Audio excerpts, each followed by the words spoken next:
house last night. Maybe you had some popcorn in the bowl and you were constantly hitting refresh on your browser tabs to see the voter count on VPAP in real time. I legitimately was doing that, refreshing my browser tab constantly. I'm saying like once every 5 minutes to see data that was coming in from the elections last night. We are going to look at this from a macro and micro standpoint. The moderate voters came out in droves to support candidates in this primary election cycle. We're going to break the data down, and then we're going to ask the question, what happened in these races? What happened in the Amy Laufer race, the Kellen Squire race? Amy Laufer beat Kellen Squire like a drum. Katrina Carlson beat Dave Norris and Bellamy Brown. Cree Deeds beat Sally Hudson by 3 points, 755 votes. What did we learn from these Virginia races? Natalie Oshrin was the #1 vote getter in the city of Charlottesville. Lloyd Snook and Michael Payne elected for second terms. How will these primaries impact the general election? You can worry about that. We can worry about that after the show. How will these primaries impact the general election? Viewers and listeners, I would love for your comments on today's show. I would love if you retweeted the show, shared the show, offered perspective on the show. And we will mention that perspective live on air. J-Dubs, there is a screenshot, and I know I'm asking you to do this in real time if you have some time. It's on Nakaya's Facebook page. I think Nakaya is watching the program now. It's 2 posts down. Is your mic on? Yeah. If your mic's on, I can just show you and talk it. So Nakaya's page, 2 posts down, this one right here, where she's tagged Dave. Hit see more. Speak. Yeah, see more. And then if we can have that on the show. All right, here's what I'd like for you guys. We're going to talk about all the ins and outs of this race as we put the primary to bed. Give the show a like and a share. Dylan's Rule on Twitter, we appreciate you. Retweet the show on Twitter. Do me the favor of doing that. Facebook, hit the like button and share the show. Spread the gospel. Tell your friends about the local content we create here every day on the I Love CVille network. We work hard for you, and legitimately the only thing we ask in return is some participation and some sharing of the program. That's legitimately it. I don't ask anything else for, combined, we're talking hours of every day here for J-Dubs and I. All right, amigo, J-Dubs, we can rock and roll when you are ready, Judah Wickower. Quiet on the set.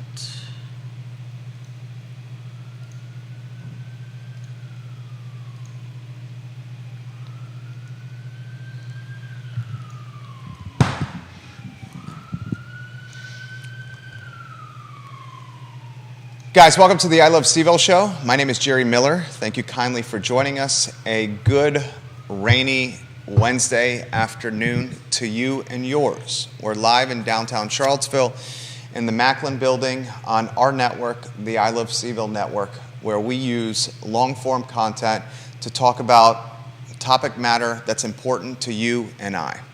I have a few items out of the notebook that I'd like to get to first before we break down the primary election cycle from last night that had me captivated, riveted, on the edge of the sofa, on the edge of the bed. I had my phone in one hand, constantly hitting refresh on the VPAP website to see what was going down. Folks, we had some major moves. Major moves in local politics, and voters across the Commonwealth have spoken. And these voters clearly have indicated that their ideologies, their wants and needs, are way more moderate today than they were even 3-4 years ago. I will explain why on today's program with data to back up my takes. A couple of items out of the notebook first. I had a fantastic conversation with Tito Durrett this morning. He's the assistant police chief. The assistant police chief is retiring at the end of the month, Charlottesville Police Department. We're going to get assistant police chief Tito Durrett on this show. This will likely happen maybe the last week of June, first week in July. He's enjoying some quality time that is well earned as we speak. Major Tito Durrett, the assistant police chief, matured as a man and as a gentleman within the Charlottesville Police Department. And I am very eager and excited to champion a pillar of this community. More details on that as Tito goes from R&R to the last week of his time, the Charlottesville Police Department, in June. He's retiring at the end of the month. All right, this program is dynamic. You, the viewer and listener, can share your perspective, can ask questions, can let us know what you saw during the election cycle, during the primary season yesterday, and I'm very eager to hear from you. If you can do me the favor, like the show, share the show wherever you may be. Judah Wickower will respond to your comments and read them live on air, and we'll weave Judah in maybe every 5-10 minutes. On the show, Lisa Costello, you're exactly right. He was a police explorer, Tito Durrett, within the Charlottesville Police Department, starting in his formidable teenage years as a police explorer, Major Durrett. Let's talk election, though. All right. This 2023 primary, and I can say this with confidence and with conviction, it showed us that the ideologies of many of us in Central Virginia have changed. 2019, 4 years ago, when Lloyd Snook ran, when Michael Payne ran, progressive mindset undoubtedly had proliferated not only Charlottesville City, but Albemarle County and much of Central Virginia. We understand why that progressive mindset was so palpable and so tangible in this community. We were fresh off August 12, 2017, one of the worst days in the history of our fair and fine city. We were right in the midst of a president and Donald Trump that was as divisive as any in American history. So here you have Charlottesville. Here you have Albemarle. Here you have Central Virginia, literally the epicenter of hate, of Antifa, of Nazis, of machine guns. People died 8/12.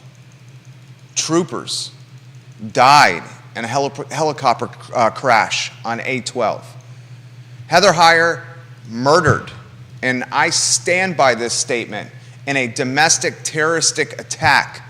James Fields drives from Ohio to use his Dodge Charger as a battering ram in downtown Charlottesville, killing Heather Heyer in this city.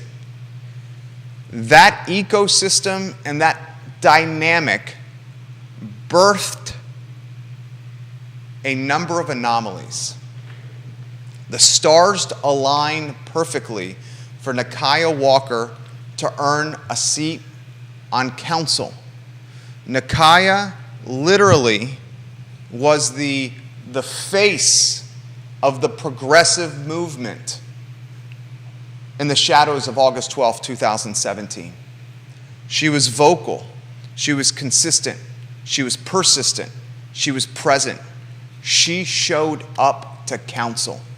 And to Nakia Walker's credit, she did the work to get elected. The last independent.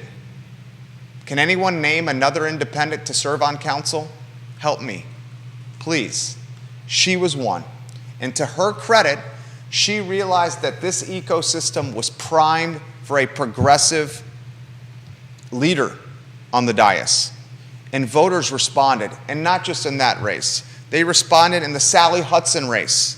Sally was so dominant with her progressive mindset years ago that David Toscano would not even challenge her for his seat on the House of Delegates. Progressives were being voted on council and at the state level and at the Senate level all over the Commonwealth. Why? August 12th and Donald Trump. Those two factors had tremendous influence. But that's the past. And today, the present, we realize now, after primary scene, that ideologies have shifted and pivoted. We now have Joe Biden in office, Sleepy Joe. And Joe Biden's approval numbers are not so hot. The reason they're not great is because the economy is sluggish. American credit card debt is at an all-time high. The management of this pandemic has been terrible at best. The pandemic widened the gap between the wealthy and the poor. The pandemic eroded the middle class into a sliver of its former self. The pandemic prioritized big box brands like Target and Lowe's and Home Depot while crushing, if not murdering, locally owned brands like Ace, Wild Wing Cafe, Downtown Grill, and all the restaurants and retail shops that were told by the federal government, you cannot open. The pandemic was so poorly managed, we have inflation that still to this day is ravaging us. How many are having a hard time paying their credit card bills? How many are sticker shocked with the cost of groceries, the cost of bacon, the cost of eggs? How many of us got kicked in the nuts with used car prices? How many of us are pissed off that home values have appreciated to levels that perhaps many cannot afford? How many of us are tired of making great money only to see the savings in the account be meager? Americans, Virginians, Central Virginians, Nelsonians, Almor-Countians, Charlottesvillians, voting yesterday, they showed their mindset, their ideology has shifted from progressive, from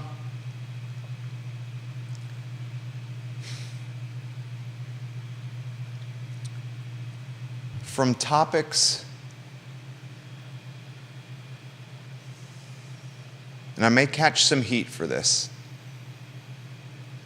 but from topics rooted in socialistic tendencies, topics associated with handouts or hand-ups, however you want to look at it, topics rooted with a DEI lens, topics rooted in housing affordability, folks now voting with a much more moderate mindset that's undoubtedly influenced by a sluggish economy and growing household debt. We saw this, and I'm going to explain how and why, and I want your perspective, if you could share it on the show, please. Let's start with Amy Laufer and Kellen Squire. There is many lessons to be learned from the Amy Laufer-Kellen Squire race. This was as ugly a race as I have seen at a local level, and I'm going to straight up call a delegate race as a local level. We're talking people we see in the grocery store on a regular basis. Laufer utilizes mudslinging 101, legitimately mudslinging 101, with direct mail, with press releases, with TV commercials that question Kellen Squire's commitment to women's reproductive rights. Laufer utilizes language that Squire wrote on the internet nearly a decade ago in a race today. she takes the context of what he wrote online so out of its original intended meaning, she had to blur paragraphs before and after the cherry-picked section that she used in her mudslinging. Still, voters did not care. They voted in overwhelming capacity, 8,118 votes for Laufer, Squire 3,536. This guy got beat 2.5 to 1, roughly. 3.536 times 2.5. This dude legitimately got beat 2.4, 2.3 to 1. He got beat like a drum. Okay? Beat like a drum. And I would argue Kellen Squire's political career is over now after losing twice. Here are the lessons we learned in the Laufer-Squire brouhaha. We learned that the first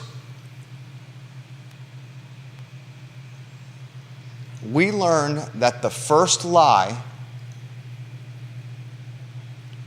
is more impactful than the second truth. And here's what I mean by that. Laufer went aggressive and on the offensive with the mailers. She went aggressive and on the offense with press releases and TV commercials. And before Squire could fight back with his truth on women's reproductive rights, he's an emergency room nurse, for God's sake. Voters had already been touched multiple times with direct mail, with TV ads, with press releases, and with legacy media stories. And that initial aggressive, offensive lie was too much to overcome for Kellen Squire, despite having the truth on his side. Politics is a dirty business. And in this race, a race that had national eyes on it, the tactics of mudslinging trumped the truth. A lesson to be learned. Amy Laufer, an establishment Democrat, the one-time chair of the Albemarle County Democratic Party. She was the chairwoman for a cup of coffee, a New York Minute, before she got in this race. Amy Laufer has lost a spot previously for Charlottesville City Council.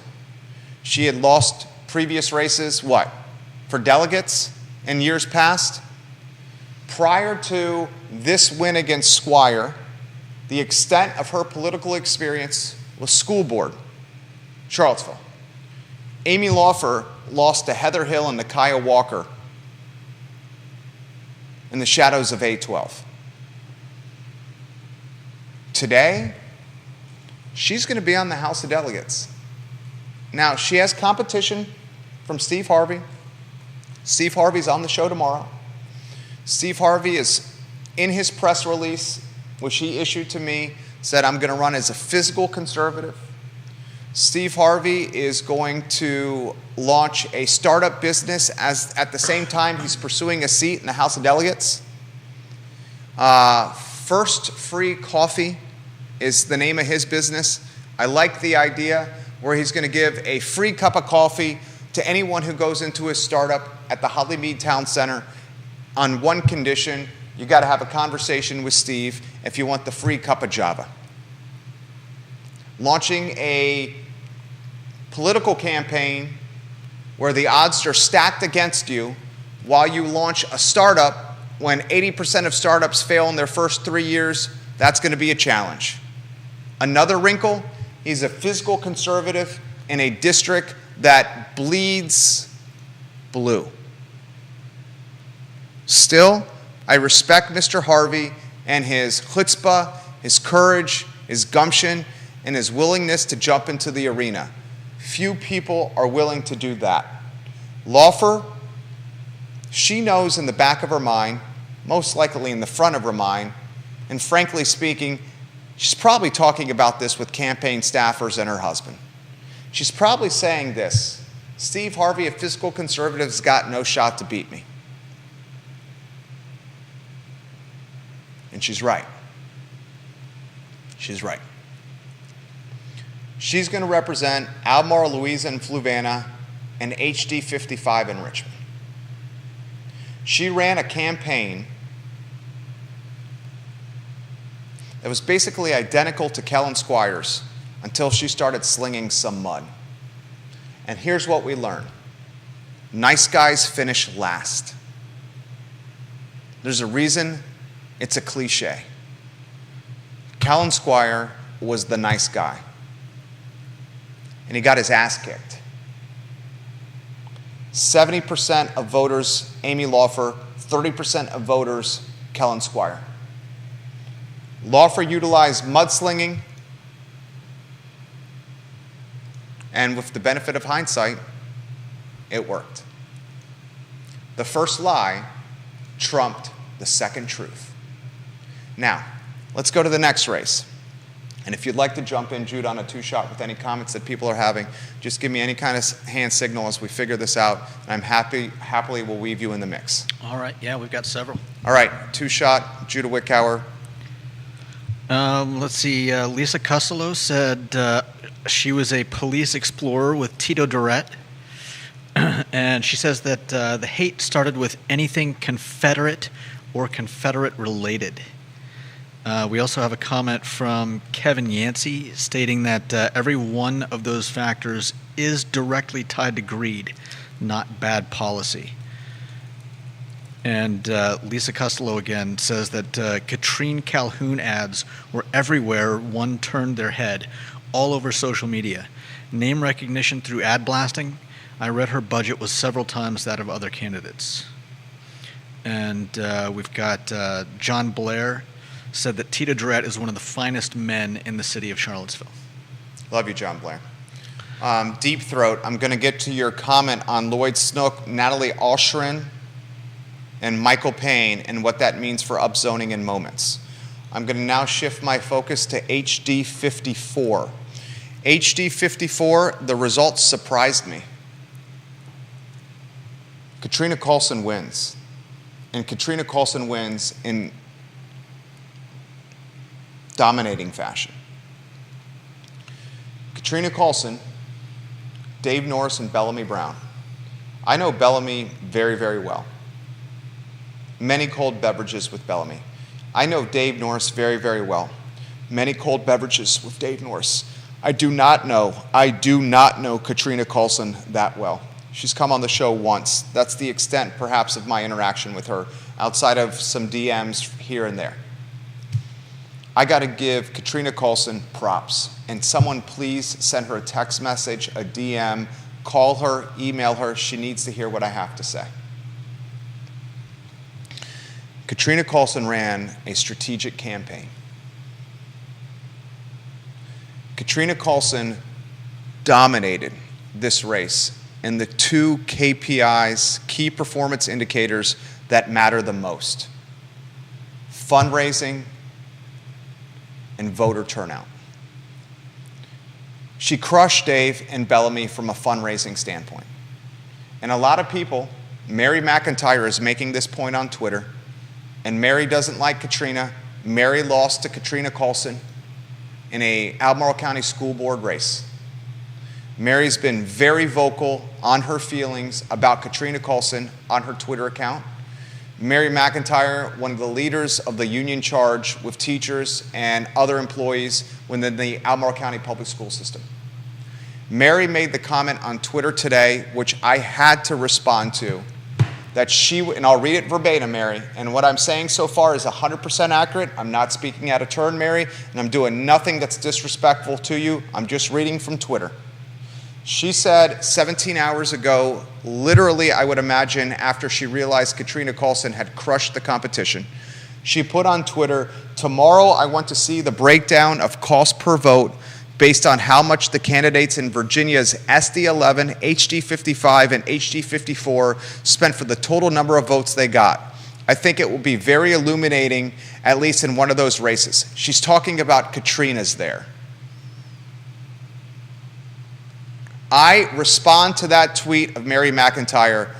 You should give props to Katrina Coulson. I tagged Katrina Coulson. in the thread. When I'm talking about someone on social media, I 1000% tag them in what I'm talking about. Because if you do not tag the people and you're talking about them in social media, then you are gossiping behind someone's back. Communication in 2023 is as much talking to someone face to face with words coming out of our mouth as it is using a keyboard and your smartphone on social media to say something about someone. And I am a God-fearing golden rule type of person.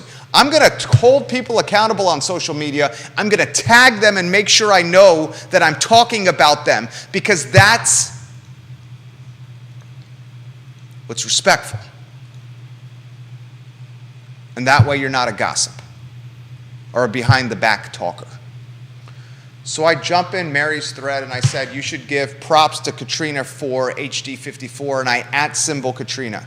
She ran a strategic race, dominated fundraising, and crushed the voter booth. The voters made it very clear who they wanted in office. Mary responded to my tweet 2 hours later. That was this morning. Mary said she did and they did. Now, if all the candidates had the same amount of money to spend, would the results have been the same? We will never know, and unfortunately, that's not how this works. This is how the game is played, and she won, no doubt about it. I immediately responded to that tweet by saying, Mary, yep, you are right. What ifs are absolutely worthless. Katrina played the game. Katrina dominated the game. She dominated the two most important aspects of this campaign, this race, fundraising and voter turnout.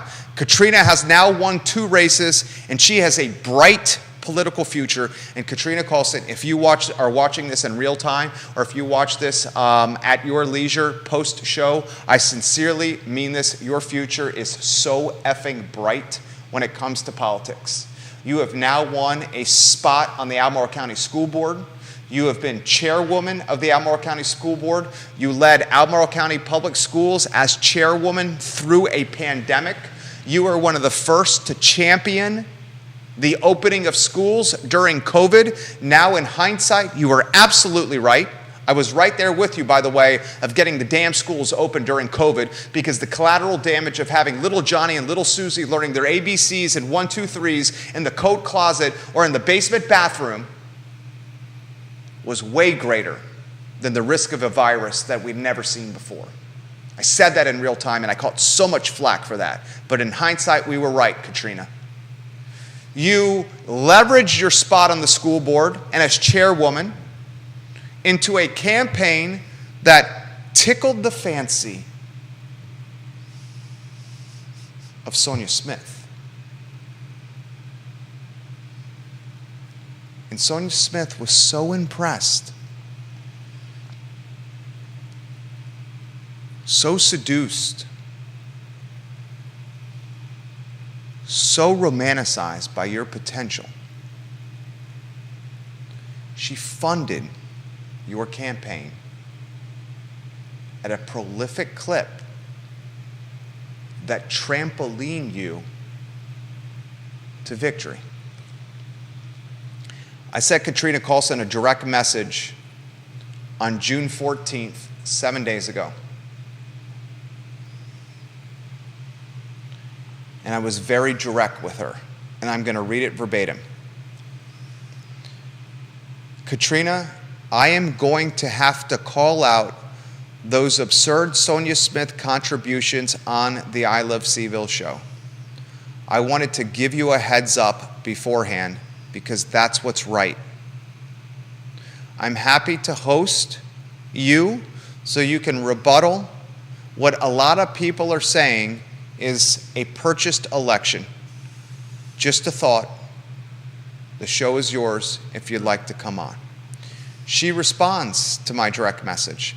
Thank you. I am proud of the support I have received.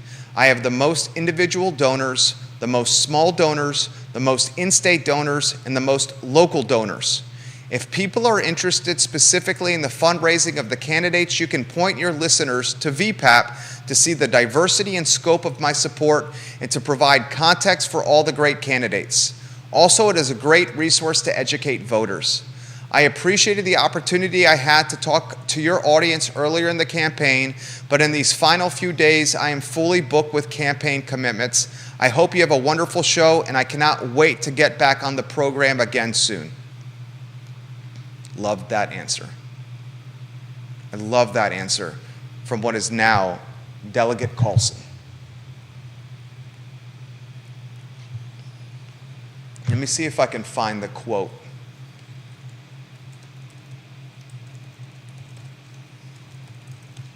I'm looking for a quote from The Wire. Have you guys ever watched the show on HBO called The Wire? It's a crime show set in Baltimore, and it follows various aspects of the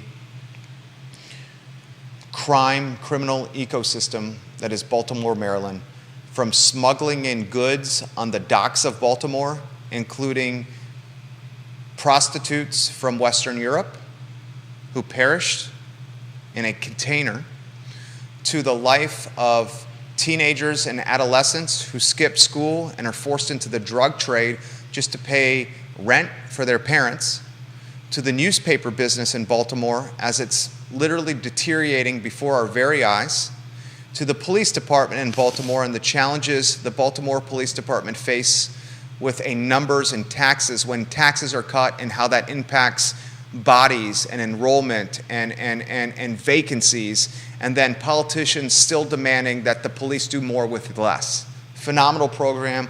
A lot of aspects of The Wire apply to Charlottesville, Virginia. I encourage you to watch it. It's one of my favorite shows of all time. One of the quotes that will forever resonate with me from The Wire is a quote about the game. And the game is a symbolism. It's symbolic for life in general. And the quote comes from Marla Daniels.